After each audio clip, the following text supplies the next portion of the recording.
Ready?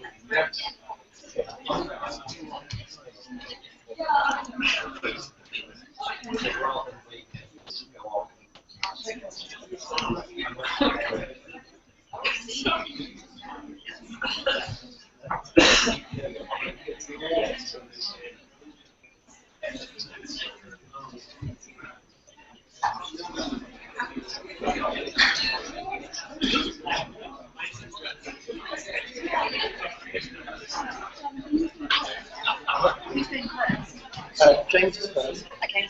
James, shall I get? I'll get your slide first.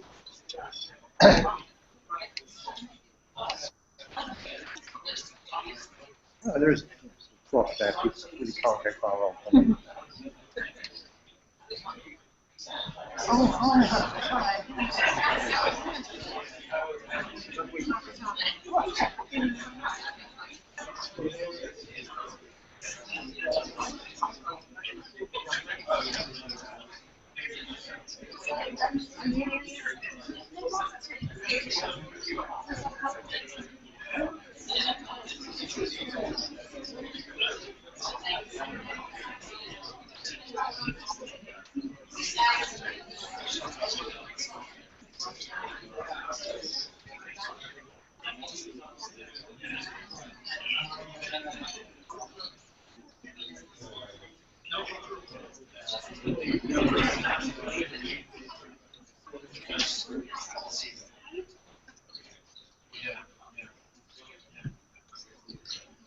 Welcome back.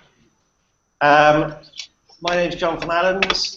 I know some of you. I have been involved in research assessment and the evaluation of research performance for really quite a long while.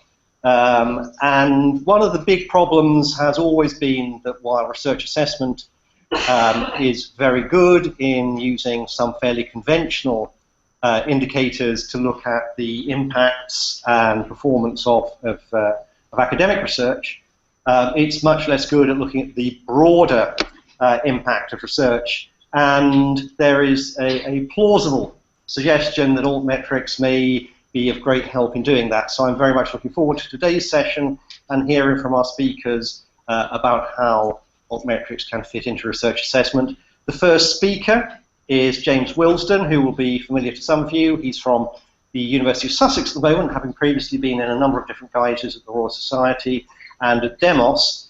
But James is particularly tasked by the Higher Education Funding Council in chairing a committee to look at the future of research assessment in the UK, and I think his remarks will be of very, very considerable interest to all of you. James.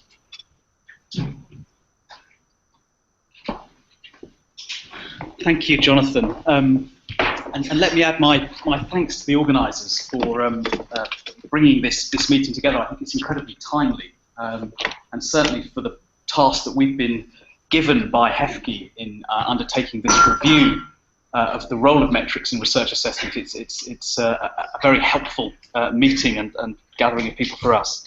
I think we've already seen today, particularly from this morning's presentations, the incredible dynamism and innovation that we're seeing in this whole arena, which is, I think, genuinely exciting for all of us who want to see a creative, outward-facing, socially engaged, and impactful scientific enterprise. In what I'm going to say now, I want to shift the lens a bit away from the provider perspective to what all of this means or could mean for research policy and research funders. And particularly, I'm going to talk about this review that Jonathan's mentioned that I'm currently chairing for HEFCE, the Higher Education Funding Council, to look at this whole landscape and try and make some sensible recommendations as to how HEFCE and other actors, it's targeted not just at HEFCE, also at the research councils, at universities within the UK system, how they respond. HEFCE, I should say, as a research funder, as I'm sure most of you will know, is responsible through its QR research funding line for about £1.6 billion a year of research spending, so about a third of the public research budget. And that has, since the mid-80s, been allocated through a succession of these assessment exercises, the RAE, and most recently in 2014, the first iteration of the dreaded REF, the Research Excellence Framework. So one of the targets for what we're doing is early thinking about the shape and design of the next REF, which we would anticipate taking place in or around 2020. I should say first up, I'm not a science metrician. I'm a science policy researcher. I'm currently, as Jonathan says, based at a place called SPRU, the Science Policy Research Unit down at Sussex. But before that, I spent several years as Director of Science Policy at the Royal Society. And I think HEFCE assumed that if I could survive some years of patrolling the oak-panelled corridors of our National Academy, then I could perhaps help them tiptoe through this rather delicate terrain between the possibilities and the pitfalls of the use of metrics in research assessment. And I think Jeremy Farrar, in his opening remarks today, captured very well that sort of tightrope, in a sense, we walk in this debate between the real excitement, the real potential for a lot of this stuff, and also a genuine concern on the part of many in the research community and in the research policy arena about further overburdening the research community with yet more complicated systems and tools and things for them to worry about. So the metrics review, let me just say a little bit about the context for this. We were tasked to do this by our now dearly departed Science Minister, David Willetts, in a speech he gave in April this year, in which he asked HEFCE to do this. Willetts himself was very enthusiastic about the potential for metrics, and clearly one of the drivers from the government end in all of this is thinking about the potential for streamlining and efficiency within exercises like the REF. That's certainly not the only motivation, and for us as the review panel, it's certainly not the primary motivation, but it is one factor. And of course, coming so soon on the heels of the REF 2014 exercise, when most people across the HE sector are sort of still shuddering slightly at the effort that went into it, those sorts of concerns should not be dismissed.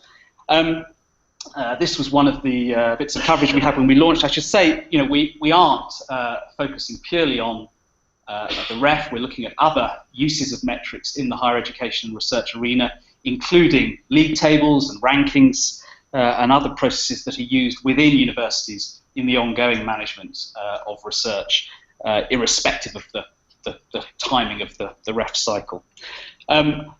I won't read through all of these. These are the actual terms of reference for the review. They're all up on HEFCE's website. We're looking, as it says there, at the relative merits of different metrics in assessing both quality and impact of research. And I should say there was a previous look at this question by HEFCE back in 2008, 2009, when the focus really was purely on the quality side. So it was looking at the potential for the use of citation and other more conventional bibliometric data in the design of the then REF. And at that time, there was a fairly strong push from many quarters in the research community to sort of park metrics and not go down that road. One of the big differences, as Jonathan said in his introduction this time around, is we do have now, of course, the impact component within the REF and the potential for altmetrics to supplement the current mode of capturing and articulating impact through narrative case studies is one very interesting question that we're looking at. We're looking at the advantages and disadvantages of metrics compared with peer review, considering how the use of metrics fits within, as I say, the ongoing cultures and systems of research management and measurement inside HEIs, and the potential contribution of metrics to other aspects of the research system. Importantly, we are looking also at things like what is not or cannot be measured by quantitative metrics. The purpose of the review is not simply to talk up the potential. We want to take a very balanced assessment of the whole field. And I think one of the most useful services that our review can perform will be in advising universities, research funders and others on what we consider to be wholly inappropriate uses of some of these new metrics. This is the group that HEFCE has put together, working with me. Many of them are here in the room: Stephen Curry, Jane Tinkler, Mike Thirlwell and others, Simon Kerridge. So do engage with my review team colleagues on the substance and direction of the review. I think we've done well to assemble a really high caliber group, and they're all working hard to do the best possible job we can. We issued in May, this was the announcement at the time, a call for evidence into the review, and we've been very pleased by both the volume and the quality of responses that we've received to that. We had 152 responses to our call for evidence, many of them very detailed, very helpful, and ranging quite widely across universities, metric providers, publishers, research funders, and other learned societies, national academies, individual academics who had either positive or negative, encouraging or discouraging things to say about any moves in this direction. I'll mention just a few of the responses. We will, I should say, be putting all 152 responses up online on HEFCE's website, on the review page, and I think for people who are really interested in the sort of fine detail of this debate, they should make for quite a useful resource. But just a few examples. We had a good response from Elsevier, which went into a lot of detail, and we've heard from Elsevier today. Another sort of pro-metrics response here from Steve Fuller, which was also blogged on the LSE's Impact of Social Science blog. We had some more critical perspectives, and those of you who've been following this event on Twitter will have struggled to miss the sort of low-level guerrilla warfare that David Colquhoun has been exercising against proceedings. But David, of course, has been a vocal critic of metrics, and I think makes a lot of important and valuable points. And he's certainly not the only person making those arguments. And I think it's important that we do listen to those. This was another very critical response put together by a couple of academics working in international relations, Paul Kirby and Miris Subrahmanam, and they ended up with over 200 signatories to this particular statement as a submission to us. So that again is something obviously we've weighed with some gravity and seriousness in our deliberations. Other responses sort of were a bit less readily or easily pigeonholed as sort of pro or anti-metrics, and there are a few of these. I'll mention one. Cameron Nayland's here, of course, from PLOS, and was the author of PLOS's response, which I thought was one of a number of quite thoughtful and considered contributions that tried to steer a path through this dilemma of sort of potential and opportunity, and then some of these concerns about gaming and strategic misuse of metrics. So again, those were all incredibly useful. So we've spent the summer basically digesting all of this material, and we're now gearing up again to begin the task of writing the report. We're running as well over the course of the autumn a number of consultation events. I'll just mention a couple of them. In just over a week's time, week or two's time, 7th of October, down at my university, Sussex, we're hosting a one-day event under this title of In Metrics We Trust, or a question in Metrics We Trust, which in essence will try and dig into more detail to the sort of content of this session now, looking at the opportunities and dilemmas around the use of metrics in research management and assessment. We've got quite a good lineup of speakers, including a number of the people I've mentioned already. David Colquhoun will be there in person, as well as I'm sure on Twitter, and as will many of the providers. We're running a metrics bazaar at that event to allow people to sort of not only hear from providers but sort of play in real time with some of these tools and technologies. So that's one event. And I was just going to say, I mean, for me, looking at this landscape, there's obviously a huge amount going on, and as I say, the review group, the HEFGA group, takes very seriously the task that we've been given. We have entered this, and we were encouraged by the Minister to take a genuinely evidence-based, balanced, open look at these questions. So there's no sort of pre-cooked agenda that we're bringing to the task. But it's very interesting looking at the deliberations of others in this field and trying to learn from those. And I was just going to mention a couple of things that I've found helpful in recent weeks. One was this report that came out from ICSU, the International Council for Science, at the end of August, and was launched at their General Assembly. I was actually over in Auckland for the ICSU General Assembly, and I mean, this report looks quite broadly at open access and metrics and other things, but tries to strike a sort of, again, a cautious but a constructed line about their potential use. There was even more recently, just in the middle of September, a meeting at Leiden, hosted by Paul Wouters and others. Paul is on our group, and his work was mentioned by Ewan AD this morning in one of the early sessions. But out of that Leiden meeting has come also a draft manifesto for the use of quantitative metrics in research assessment, drafted by Diana Hicks. And this is an initiative I think that's quite interesting from within the community of bibliometricians, scientometricians, who themselves are increasingly concerned about potential misuse of all of these metrics. So I think that's quite a helpful corrective to those who see the people who do this stuff being somehow uncritical advocates of it. There are actually a lot of very responsible voices within the scientific metrics community. Just to end then on the timetable for what we're doing, as I say, we have a workshop coming up in a few days' time in Sussex. We will be holding a series of focus groups with REF panel members towards the end of November, which will be a very important and helpful opportunity for us to hear at first hand from them, having just come through the process, how and in what ways they might have used metrics. They did use metrics, even if they weren't supposed to be using metrics, and how they would see things evolving into the next REF. A few weeks later, on the 18th of December, we'll of course get the results of REF 2014 being published and made public.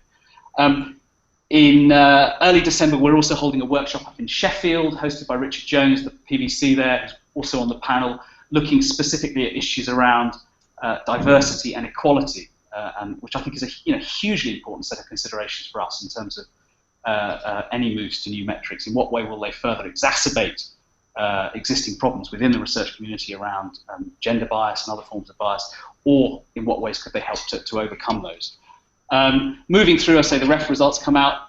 Jan, Feb, there'll be a whole host of evaluation exercises of REF 2014 that will be coming to a conclusion. Jonathan himself now is at the forefront of one of those, which is going to be a big effort to both systematise and sort of categorise and then analyse the 7,000 impact case studies. But there's various things going on, and they will all sort of come together in a particular moment in late March. 25th of March is the date that's penciled in for a big meeting where HEFI will bring out and release various exercises. Is that me shutting up? I've shut up.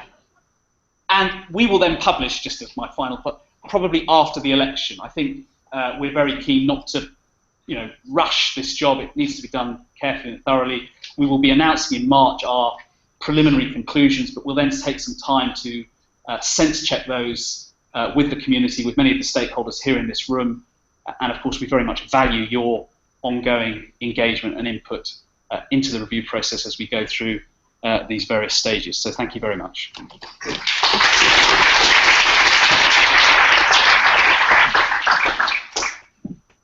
Well, commendable timing there by Professor Wilsden, and I draw the attention of the other speakers to that.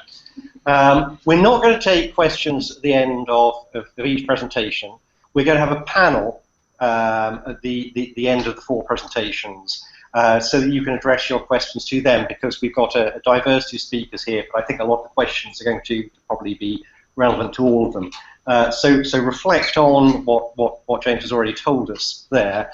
The next speaker is Adam Dinsmore from the Wellcome itself. You saw Adam sharing a session earlier on, and I know that he's been exceptionally helpful to some work we're doing, so I trust he's also going to be laying out some of the groundwork that Welcome's interested in this area.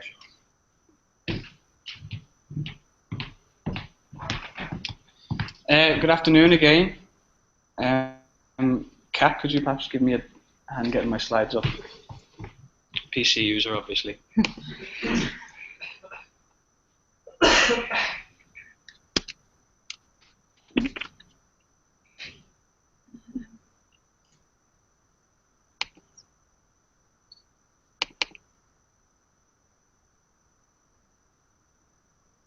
Okay. Okay, yeah, I'm going to be speaking a little about the Wellcome Trust's position on Altmetrics at the moment. The outline of the talk is a little about who the Wellcome Trust are, what our interest is in Altmetrics and the uses that we put Altmetrics to at the moment, a little bit of exploratory work that we've been doing around the meaning and validity of some novel metrics, and then a couple of words on developments to the Altmetric ecosystem, which would help end users of this kind of altmetric data, like funders like ourselves, to use it with all the more confidence. So just to begin, what is the Wellcome Trust? We're in the Wellcome Trust now, so this is the Wellcome Trust, but in a much less flippant sense, the Wellcome Trust is a medical research charity which spends £538 million, well, in 2012-13, and approximately £600 million each year on medical research. The picture there is of Henry Wellcome, the man after whom the foundation was named, and that's circa 1900. This is the Henry Wellcome Auditorium, of course, and I believe the auditorium is named after him rather than the other way around, though I don't actually know for sure. So one thing to say about Wellcome is that we fund an awfully broad portfolio of work. It's not solely basic research that we fund. I won't go into this in too much detail unless there's a huge clamour for me to do so. But this is Wellcome's current grant portfolio, so it includes science funding, medical humanities and engagement, technology transfer, which basically means development of medical technologies. And as a result of that, we also see a very varied and diverse range of outputs that come from the research that Wellcome supports. So anything from preparing maps of the recent Ebola outbreak in West Africa to help with epidemic preparedness, to new diagnostics for glaucoma, and also things like this wonderful PC game based on Mendelian genetics, which arose from a Gamify Your PhD project, which Wellcome funded last year, which can be downloaded from there's a press release on the Wellcome website. If you follow, when these slides are made available, that game can be played if you follow the link through there and the credit underneath the screenshot. So yeah, it's a wide range of research outputs that come from Wellcome supported work, and accordingly Wellcome gauges its own progress against a wide range of indicators. So not just discoveries, but also applications, engagement, research leaders, influence, research environment. Conventionally, academic citations can only really give us a route into the first indicator on the slide there, which is discoveries of new knowledge.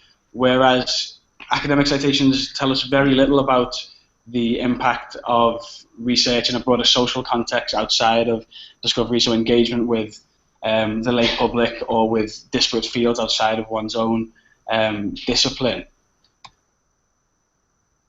And so, yeah, so Wellcome's interested in taking as much information as they can from as broad a range of sources to try and gauge themselves against those indicators.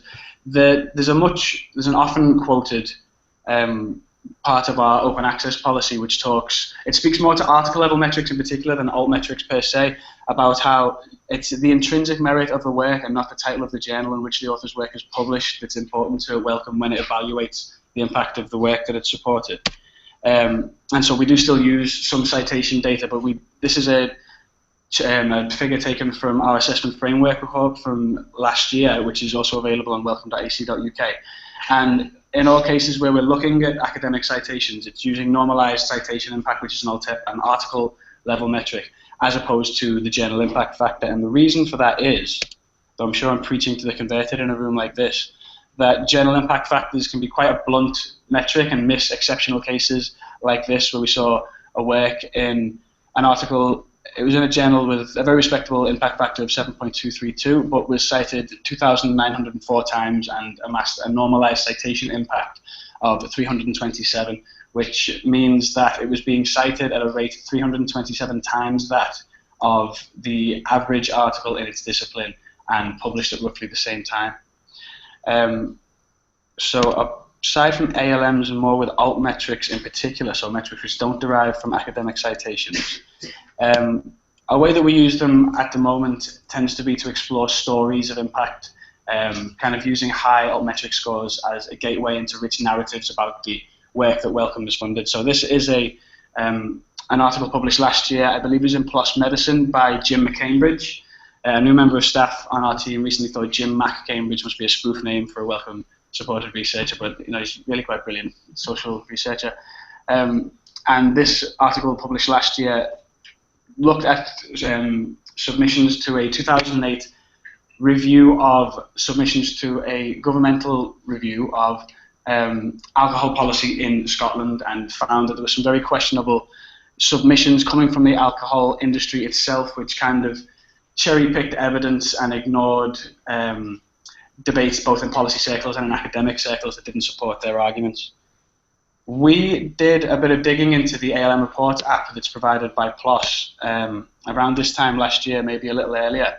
And we found that that paper was being tweeted about 70 times the average for Wellcome papers published across the PLOS family of journals, though it had only been published 2 or 3 months before it first came to our attention. So in that time, very few citations had accrued. I think it had maybe been cited once. But so we were interested in this high amount of Twitter buzz that it seemed to have generated, and we dug into that.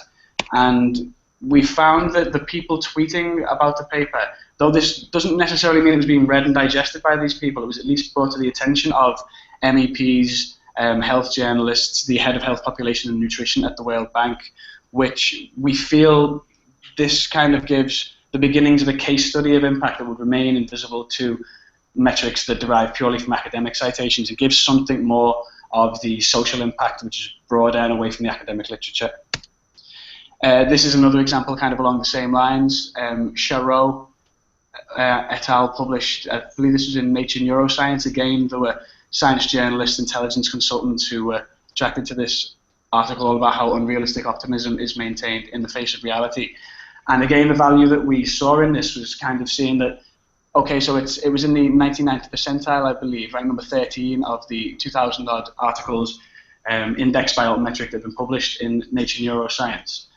But it was digging in and seeing the identity of the people who were talking about this rather than just taking the number for granted, which is where we saw the value and allowed us to really talk about the impact that paper had had.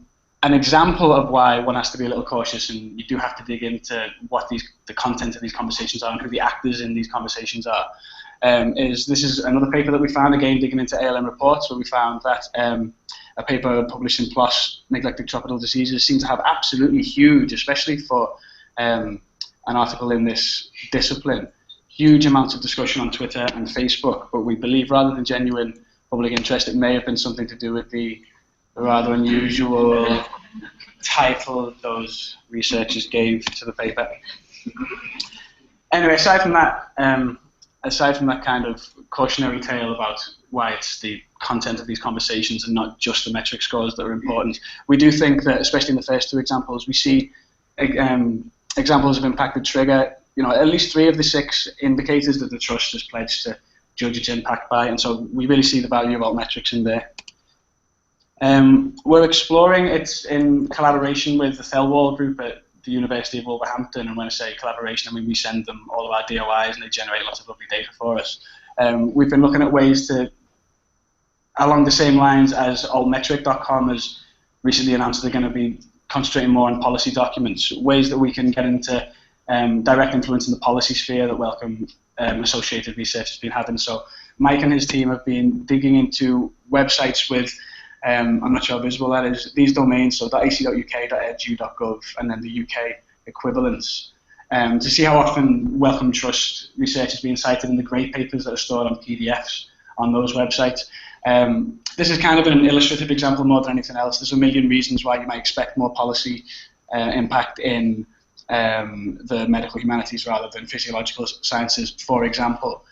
But again, it's just given us a way to maybe act as a gateway into stories that emerge from Wellcome Trust associated research and allow us to properly make our evaluative procedures meritocratic in a way that perhaps wasn't possible when these metrics weren't available.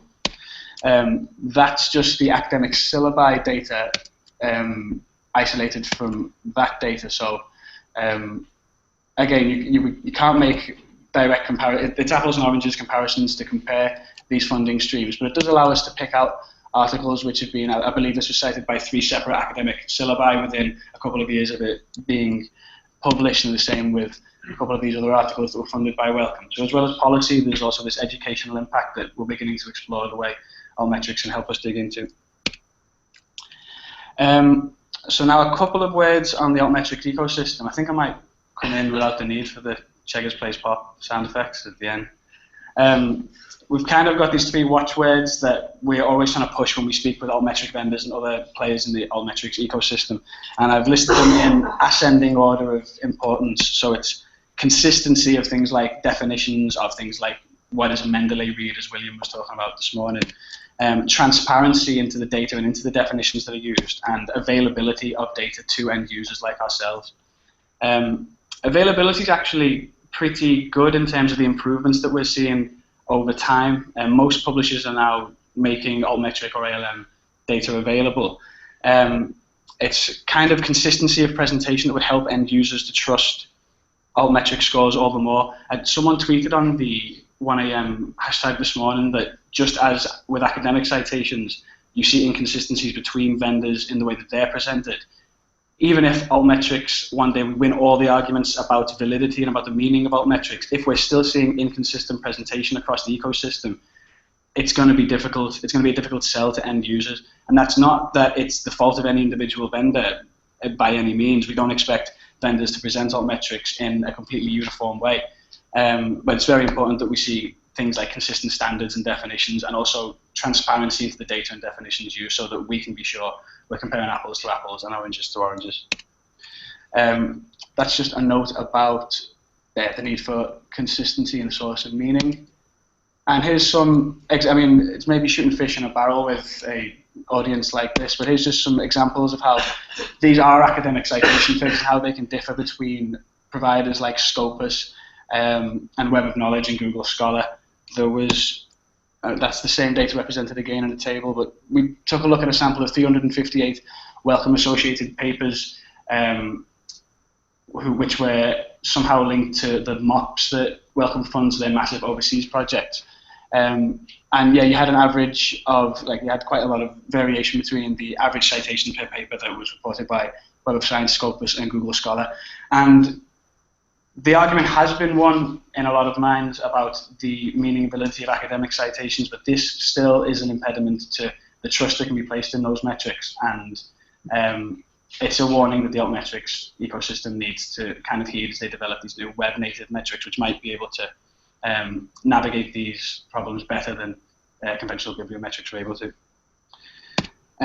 So in summary, the Wellcome Trust is interested in a wide range of impacts and a wide range of gauging progress on the key indicators that the Trust has set for itself.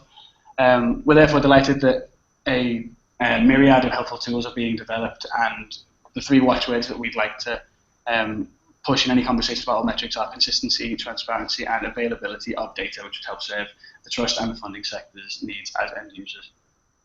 And that's the end of the talk. Thanks.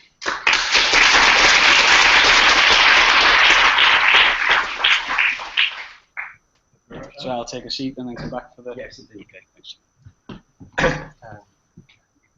The next speaker is Bruce Freeman from Science Foundation Ireland. We have done some evaluation of research in Ireland in the past, and I know that the problems of working with a relatively small research ecosystem where everyone knows one another can be quite challenging for Ireland as it is for New Zealand, where there's an equally high level of research performance. So I think it's going to be very interesting to hear about an Altmetric take on that. There's some advantages and some challenges, Jonathan. So good afternoon, everyone. Thank you to Adam and the organisers for inviting me to be here. It's always really nice to come to Wellcome because Wellcome very kindly funded my PhD many years ago, so I always feel very grateful when I visit this neck of the woods. I'd just like to start by telling you a little bit about Science Foundation Ireland, because many of you may not know us at all. We're the largest government funding body in Ireland, and probably the best comparison is that we're a little bit like an amalgamation of the BBSRC and the EPSRC. We do fund some medical related research, but that's broadly carried out by somebody else. I think sitting through all the talks this morning, I also feel like a bit of a fraud being here talking at a conference on Altmetrics, because it's really not something that we've engaged with in a practical sense yet, but I suppose we're thinking about it a lot and we're trying to learn. So really this is part of a learning experience for us, and it's been really, really interesting to hear about all the different perspectives and the array of tools that are out there. I suppose one thing I would say is that there is a little bit of reservation within the foundation about these new kinds of data, and I think they were talked about today already, and I think part of this is probably because we feel like maybe we slipped into a trap before, and I think Adam just talked about citations there, and I think particularly when you're in a funding agency and you're dealing with hundreds of thousands of applications every year, there's sometimes a desire to oversimplify things, and it would be so easy if we could come up. I think, again, Jeremy said it this morning, like the number 42, if you could classify everything that somebody has done into a simple metric that then tells you how you judge people against each other. And of course, that's not the way it is, and I think we've all got a lot more sophisticated now, which is great. I mean, with some slight embarrassment, I show you this, and not so long ago, this was an extract from one of the internal documents that we would have used to review a scientist applying to us for funding. So as part of the document that would go to the funding panel, our teams internally would pull out these metrics. Now, you can see here we would look at this is very heavily focused on publications and citations. We do also look at some what we call kind of pre-commercial data as well. So we do look at the whole patents and licensing area also. But I think this just looks so naive now, even just a few years later. I mean, I should qualify it by saying that this information would have been presented within sort of qualitative narrative informed by expert review and case studies, etc. So, and it certainly wasn't used as a funding criteria on its own. But I think it just shows us maybe how far the discussion has gone in only a few years. I think where very much the conversation is at in Ireland at the moment, and I know it's like that in many places, to the dismay of some people, I suppose, is about impact. And I think because maybe particularly in Ireland with the economic crisis, it was very acute, the need for people to see return on investment from research became very sharp. And I think the way it was presented to the research community actually was probably quite adversarial, and I think that was true too here with maybe the EPSRC and their strategy around prioritising certain areas. It became a sort of an area of conflict almost between the funders and the research community. And I think what we've done in Science Foundation Ireland over the last couple of years is to try and step back from that, again, maybe simplified debate that the politicians would like to have about, what's the euro in, euro out equation, and saying, well, let's look at the complexity of the situation and let's actually try and understand what it is that we are trying to measure, because if we know the answer to that, surely that will help inform the kind of metrics that we want to use, as opposed to maybe just picking up on the metrics that are there and using them for the sake of it. And I guess, for us, we started to talk about impact, and we started to talk about it with our research community and tried to get them involved in the conversation. And we started to recognize that it was way beyond our ability really to capture what impact was, and it was probably way beyond the ability of our researchers to know what the impact of their research was going to be. I think we'd be a pretty bad research funder if every grant that we funded, we knew what the outcome was going to be before it finished. I mean, it wouldn't be very exciting research. So we have to be prepared to fail. We have to be prepared for people to take unexpected twists and turns in their research. That's just the way it is. Having said that, we can't opt out of the conversation about impact either. We are fully funded by the taxpayer, and we do have to explain to them what we are spending their money on. So we tried to, I guess, create what we call an impact framework. Jonathan mentioned New Zealand, and one thing we have been doing is working with what we call the 6 small advanced economies. So we work with some of the Scandinavian countries, with Israel, Singapore, and New Zealand, to really try and look at what are sensible research metrics for a country like Ireland. I suppose we believe small countries are not just scaled down versions of big countries, and that's one reason why it's interesting for us to do data comparisons with those kind of other countries. So we've tried to break down, I guess, the research cycle, and we're now trying to look at it through the lens of these sort of 5 different streams, if you will. So we have the input, the activity, the outputs, the outcomes, and then finally the impact. And I think, again, when we look at both traditional metrics around citations, but also a lot of the Altmetrics, really we're looking at primarily outputs and outcomes. So just to give you some examples here, just so it's clear what I'm talking about, the inputs are things like the funding, the supports, the hosting, the administration of the university's facilities. The activities are the grants made themselves, the establishment of teams, the actual fact of the research being undertaken, the education, and I guess the initial technology transfer in its broadest sense. And then I guess coming to the bit where the outputs really kick in, the traditional publications, networks, pre-commercial outputs, funding diversification, the running of events. And again, with outcomes, again, echoing some of what was on Adam's slide, things like the creation of research leadership, research quality and productivity, the recruitment of graduates, a sustainable system, and potentially even that industry in Ireland is more competitive. And I suppose when it comes to the impact side then, these are the things that are really difficult to measure, and this is actually what we want to measure. So it's about increasing research and innovation capacity, the establishment of an international profile in science and technology, transformational change in industry, what is the contribution of research to society, employment, economic growth, and I suppose cultural and societal development in Ireland. So I suppose for us, really, it's about thinking, if we can't measure those exactly, what are the best proxies that we can use to make sure that we're making a good stab at evaluating them? In terms of bringing the research community along, one of the things that we've tried to do is we've held a lot of workshops. Again, the advantage of a smaller system is we can essentially convene every researcher that we fund in one place and have a face-to-face conversation with them, which obviously would be impossible to do here in the UK.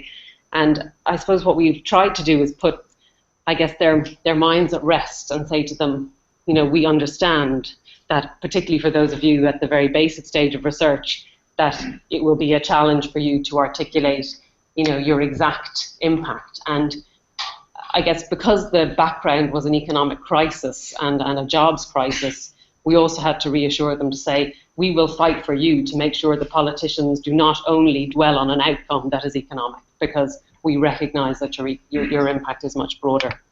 So we very much have presented, that there is obviously the economic output, and that is in there. But equally important up there is the societal impact, the impact on quality of life, on knowledge, on behaviour, on creative practices in Ireland, and public debate. We've looked at, again, public policy and services is a key area for us. So this may be particularly where the beneficiaries of the research are government or NGOs, charities, the public sector organisations, or society as a whole, where we can show that. Again, environmental impacts, as they say, improvements to the environment, new processes and service to create sustainable products, health impacts and professional services, sort of self-explanatory. So I think that was an important step in the process, to actually bring the community together and reassure them that they could present their impact in a very broad way. We did introduce a new system to evaluate impact, which we introduced a couple of years ago in terms of people's applications to us for funding. And I suppose now we're thinking about how we're going to assess that, and that's sort of driving some of our interest in Altmetrics.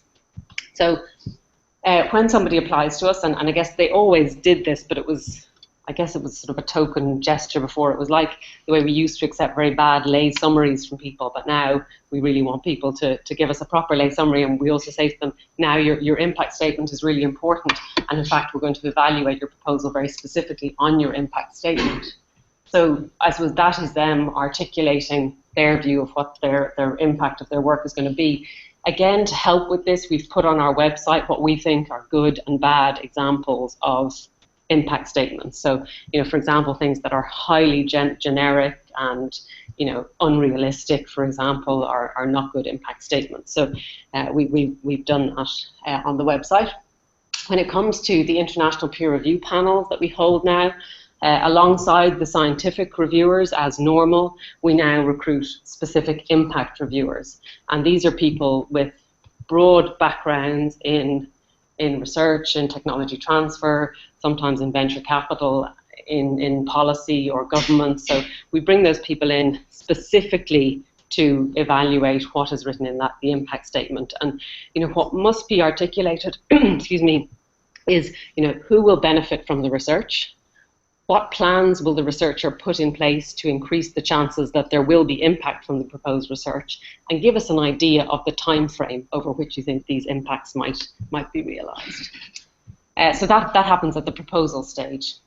On an annual basis, then, we ask researchers to give us some feedback about impact. And obviously, we expect that to change over the course of their award, and we continue to ask them that question even after their award has finished.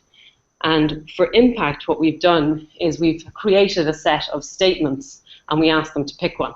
We actually ask them to pick up to 5 and describe their impact. And again, these are hugely varied statements. They're available on our website, but it could be, I have contributed to retaining jobs or creating a commercial venture in Ireland. It could be, I have contributed to, the creative landscape in Ireland. I have trained people. So, they're very broad, and they can pick a range of these to start thinking about their impact very early on.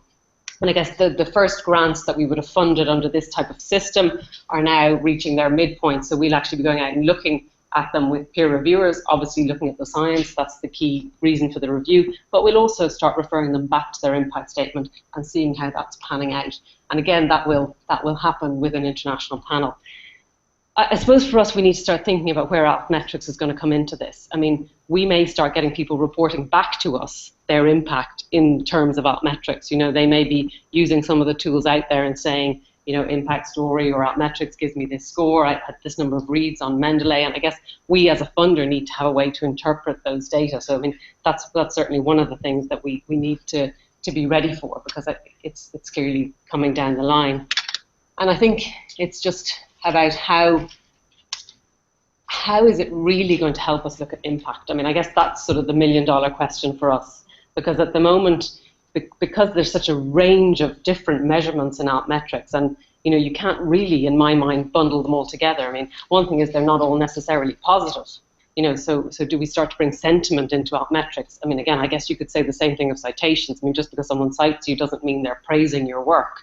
So it's not that this is something that's unique to Altmetrics. I guess, again, as Adam said, let's not fall into the same traps, maybe, or continue to have some of the practices that maybe weren't that good around traditional metrics in these new kinds of metrics. So I'll just finish on these last 2 slides about, I guess, where we see the promise and maybe some of the pitfalls of Altmetrics. So for us, I guess the promise is reach. I mean, one of these things, one of the mandates of Science Foundation Ireland is public engagement with science. And there's no doubt that if we are seeing greater activity around social media, sort of traditional media, websites, and people's science is being picked up, and that's almost without regard to many of the concerns around Altmetrics, that's good, because people are talking about science. And, as far as we're concerned, that meets some of our KPIs. I mean, again, if you can dig into the commentary, and again, it's about the content of those conversations, does it give us indicators about the public's attitude to science and the kind of science they would like us to be funding and the kind of science they see as relevant to them? Does it tell us something about that? Again, I think we saw earlier some of the Altmetrics, particularly maybe the Mendeley data, gives us an early indicator of highly impactful papers, so early excitement. And again, I think the whole, I would be very excited if I start to saw some sentiment analysis and sentiment usage into Altmetrics. I think that would really make them stand out. I think in terms of the pitfalls, I think, referring back to our slide with the H index, I think there's a temptation to put to simplify things and maybe put too much weight on single metrics. I was very reassured today to hear that everyone was talking about Altmetrics really as a piece of the picture, and I suppose we would very much echo that. And then I think it was reassuring to hear about the industry and the various different tools talking about the steps they can take to make sure that the data is robust. And I think, again, that validity piece is really critical for a funding agency if we're going to introduce it into our day-to-day activities. So just about on time, I'll finish there. Thank you.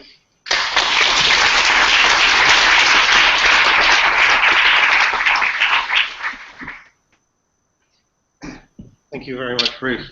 And the fourth presentation in this session is from Liz Philpotts from the Association of Medical Research Charities. We know digital science, that AMRC has done quite a lot of work in this area, and it's of particular interest to some things we've been looking at, that there is a relative concentration of altmetric activity around some of the medical research, perhaps reflecting the point that Ruth was making about the link to sentiment and the kind of opinion that people are expressing. I'll leave Liz to discuss that. Hi, thank you very much to the organisers, I think, although it feels a little bit uncomfortable at the end of the day, because what I have to speak about is my experience and my feelings about how medical research charities may or may not use Altmetrics. So it's very much my opinion. I will give you a little bit of information about the AMRC, so the Association of Medical Research Charities. I work with a large number, about 125, 130 charities that fund medical research. For those of you who don't know, more than a third of the public funding for medical research in the UK comes from charities, from you sitting in Bath or Beams or doing a fun run.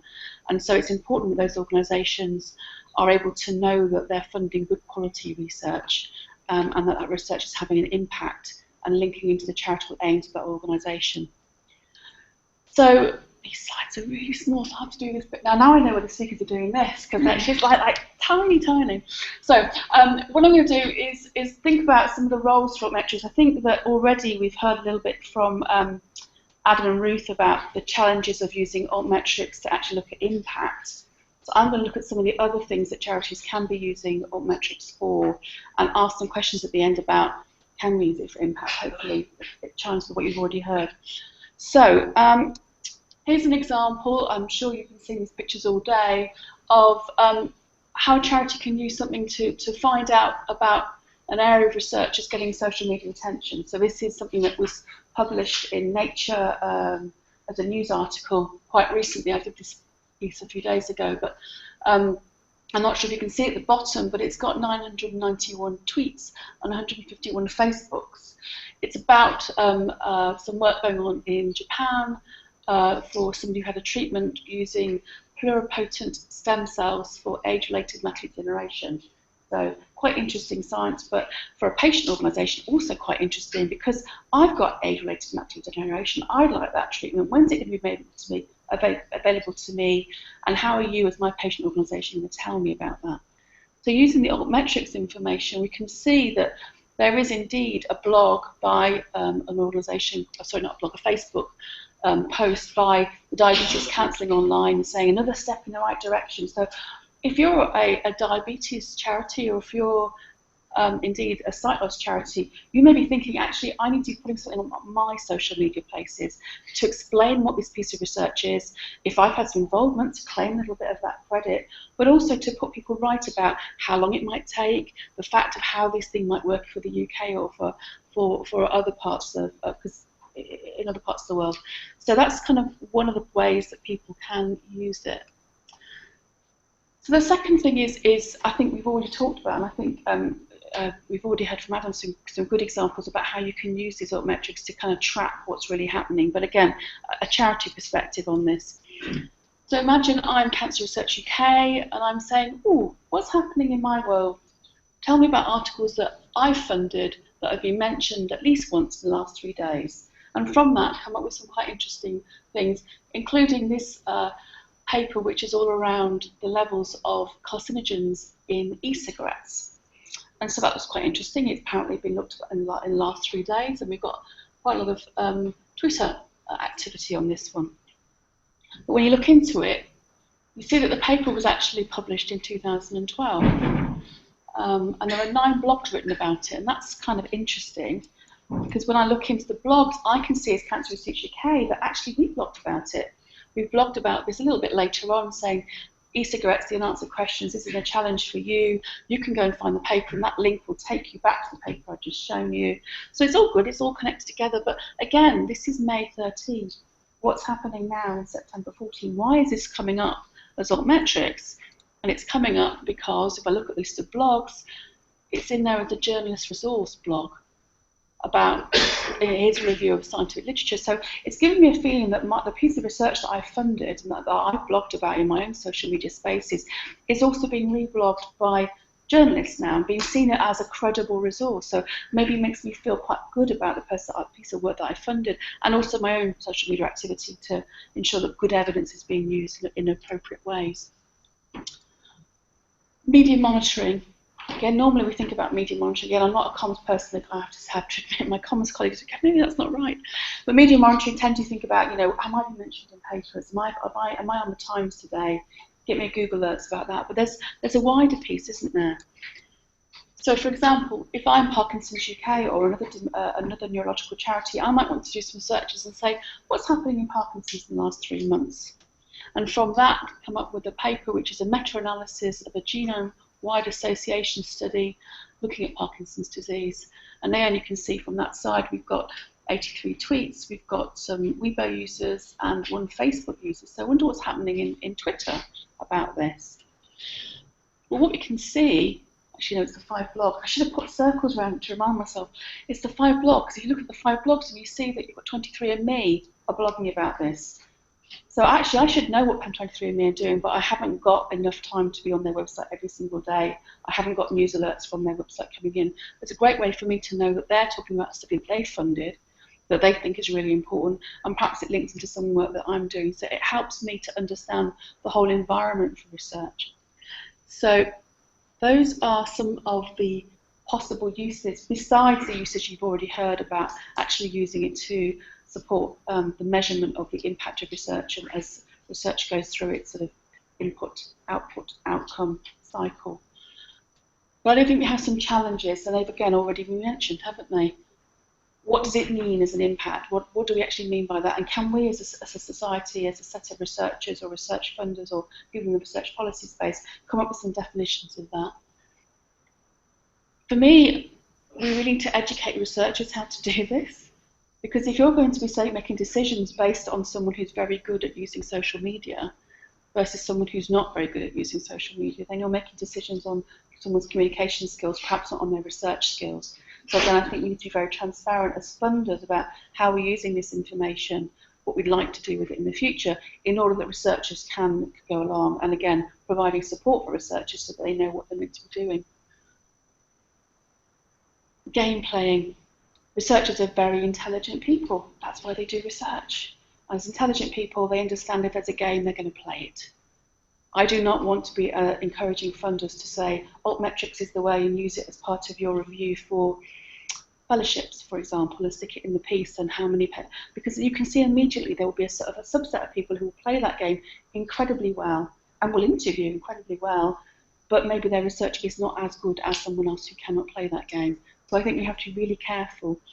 And I think as funders, and hopefully as people in the audience here, we have to start saying what behaviour do we want to see, and therefore what rules do we set up in order that that behaviour plays out. And that's it. Thank you very much.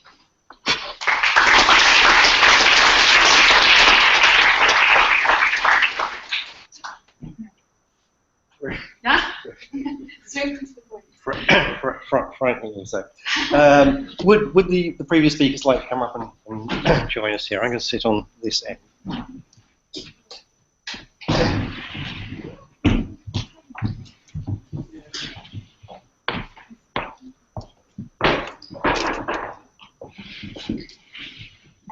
Kat, can we get a more generic background up? Or just close it? Thanks. Right, we have an opportunity now to ask questions of the panel, and you can either address your questions directly to a specific panel member or to the panel as a whole. But one question I'd like to ask, because I have the opportunity to do so because I'm chairing this, it's addressed, I think, perhaps first to Ruth, but also to Liz and Adam. And I wonder how it feeds into research assessment more generally for James. And that is that as people have been saying, a lot of our existing research assessment is based on outputs, on papers and citations and patents. And that's very much the end point of a research process. It's not really where research is happening now. And I wonder about the extent to which Altmetrics gives us an opportunity to get a much better handle on the current front of research, the exciting buzz areas of research, really even ahead, Ruth, of your set of before inputs. We have ideas. And is Altmetrics possibly something that identifies where the real intellectual research front is? Is that something that is useful to funding agencies? Potentially. I mean, again, I'm not sure that we know enough about it. And again, I think it's also where those ideas are coming from. I mean, in Ireland, we have a limited pool of people who are very active on social media in the science community, and then probably quite a long tail of people who aren't that active. So I think one thing is that do we have more of a scientific discourse online where people put their ideas up and maybe debate about those early exciting ideas? I mean, again, I'm not sure that the current system supports that because people tend to be quite protective of their new ideas, grant and not share them with anybody else until they have the funding secured. But I don't know that we've really got to that level of openness yet.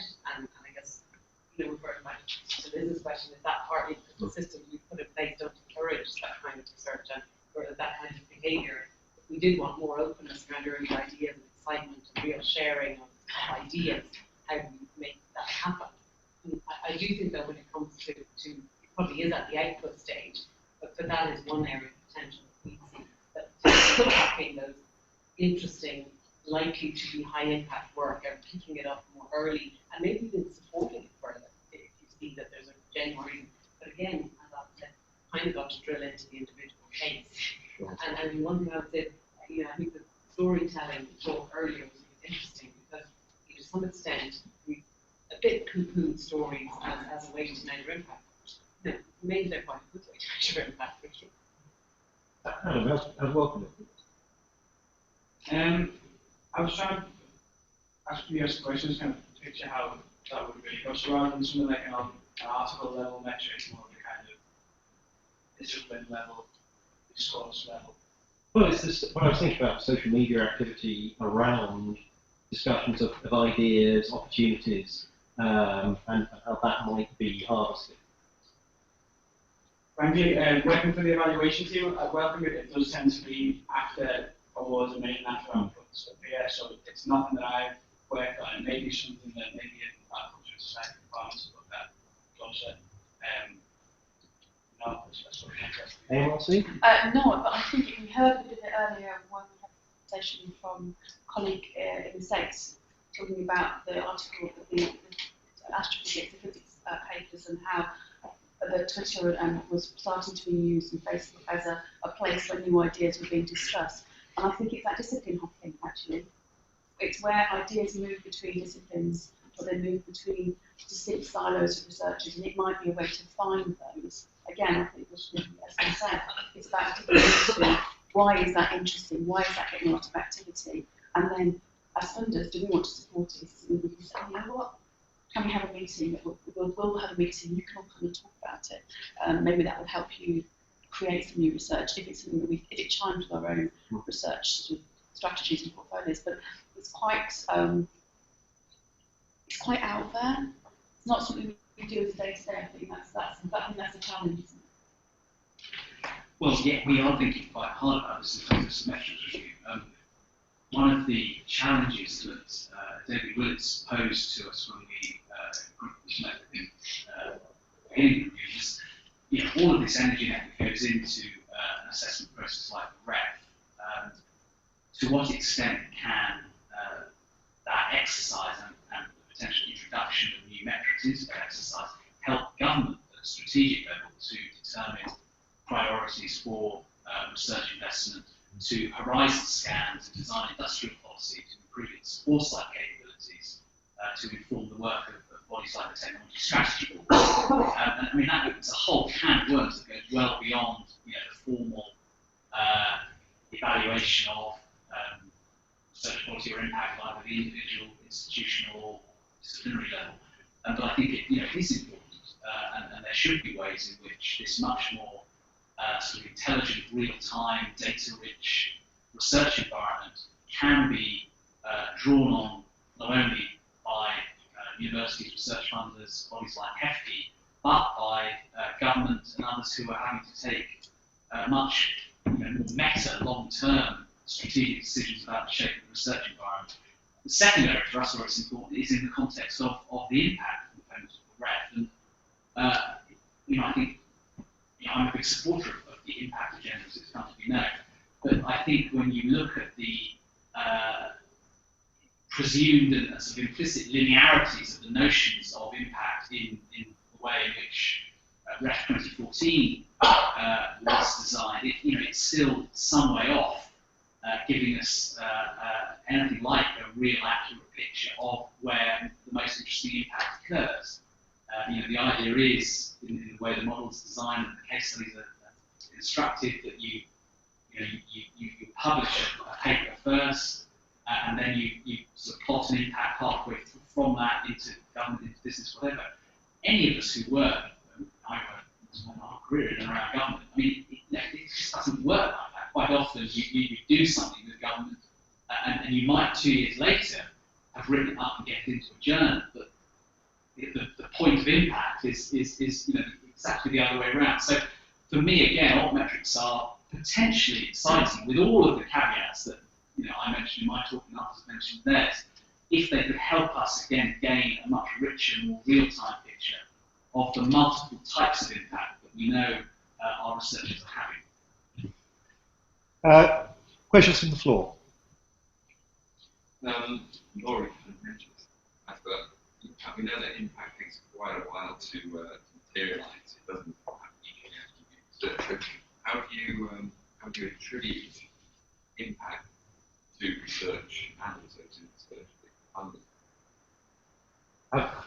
So we've given the time gap between research and research. pick up Ben's point just now. How do you establish the link between an impact and the research which you assert it stems from? That's an interesting one. Yeah, well, I mean, I suppose our approach is to playing Reddit as widely as possible whenever we can. Because the reality is we come from a place where there's rarely a single straight linear line between a piece of research and an impact. It doesn't tend to work that way. There's multiple inputs along the way, and we're usually just one of those. So I think we started out trying to be very scientific about it and saying, well, no, we shouldn't claim any credit for that. Really, we were only 15% of the input. Others really did more. Whereas now we sort of changed, we moved away from that, and we said, no, we should follow our researchers for as long as possible after their grant is finished. We should continue to try and get them to tell us about what's happened with the research that we funded. We're also continuing to trying to follow all of the team members that we funded. Their training as a key output and where they end up. And given that it's Ireland at the moment, probably in places all over the world, what impact are they having there? And when they come back, or where they invest back in Ireland, what will that impact be? So, I mean, our approach has been there's no right way to do this, so let's just try and claim as broadly as we can. Let's track as effectively as we can. Just to add to that, in the UK, what we think about is contribution. We contributed to it, and I think also we recognise now that the funding piece from the UK is a really complex ecosystem of large and small funders, of government, charity, and medical research, particularly of charity, of industry, of government, of other kinds of bodies of the EU, and it's all about collaboration and partnership. So what we want to be saying all the time is we can only make this work if we all work together, and that's funders and researchers. So in the same way that a single researcher can't claim in their impact case study that their paper has cured cancer or has reduced or improved diagnosis, for example, as they might have written in their paper, they can claim that their paper contributed towards that impact. And I think that's the word, the terminology that studies. No, I think that's, and the nice thing is that by saying that multiple people contributed, it doesn't really take away from anyone's contribution. No, I think it's only around it actually. I think most of the new generation really want to start looking at exactly how much you put in and what percentage you might get back. But the rest of it is really about understanding that we are all putting into the good of. So, William Gunn with Mendeley, and I also work on this project called the Reproducibility Initiative. And so my question is, given the research that has shown maybe 60 or 70% of highly impactful, published in nice journal preclinical research turns out to not be reproducible and actually not, achieving aims for which you funded it presumably in the first place. And all of these metrics that we're talking about today are derived from that set of literature which contains this historically. What can funders do to make the chaff or filter it, or what are your initial thoughts about addressing this irreproducibility? Okay, so the question is to do with the problems of reproducibility of research outcomes. And if there are many findings which are in fact irreproducible, then how does assessment address that problem in sorting out the wheat from the chaff, as you say? Oh, is that a problem for any future rare? Well, it is, and then obviously things like the reproducibility initiative, I think are excellent in trying to, at least raise general levels of awareness of the problem. I mean, I think for me, what it highlights is, there's a great tendency in these debates to sort of poke holes at newer metrics as they become available against a sort of presumed idealized backdrop of these great, long-standing existing conventional metrics of quality that we rely on, and there's that reproducibility issue highlights so acutely. You poke just a little bit at a lot of those established indicators, and the whole thing starts to fall apart. So this is where again I think we need to. I don't know what the answer is. We were sort of grappling with this in the review, but to reach a balanced assessment of the value and contribution of old metrics, it's important at the same time to put under critical scrutiny, these established metrics that we are otherwise in danger of sort of rarefying as somehow unproblematic. I mean, from our perspective, we've recently integrity policy document in Ireland, and I guess for us we're trying to understand the reproducibility. I mean, our sense of it is that the vast majority of it is not the level of fraud. That there are other issues around pressures on population, not reproducing single data points in the lab. And I think there's lots of issues that funders, even around amounts of funding that you're providing, do you insist that's part of experimental design that things are reproduced in those labs before they're published. And I think there's loads of issues for us to talk about, and we need to grapple with, and we need to grapple with them well, because I think it very much that interface between what's been done and publishing and published. And one of the things we have decided to do is introduce audits for research and there's only this was published in Nature actually, or journal not long ago. And again, we're a small system, so maybe we have the upside or downside of being able to do a pilot. We only have 7 universities in Ireland. So what we've said to them is that we will be commissioning a team of doctors to go in and do case study tests on examples in their institution where they dealt with a research issue. We'll be doing some spot checks on lab books, lab records, and told the research doing this. So it'll be interesting. We decided to take that step initially to try and understand the nature of the problem. If they want to understand it more, there's other things we can do. Maybe we need to get some samples of work we ourselves, or maybe we need to put funding into a grant and say, or if it's just an example of cases, we get a piece of work, research elsewhere. It's a big issue, it's a huge challenge. And, I think all science enterprise is a danger. Sadly, the boinging noise tells us that there's another session that needs to follow on after this. I think there could have been a lot more questions from the number of hands I saw up. And clearly the panel members have provoked a lot of thinking. Thank you very much, all of you, for extremely interesting presentations, and thank you for your questions from the floor.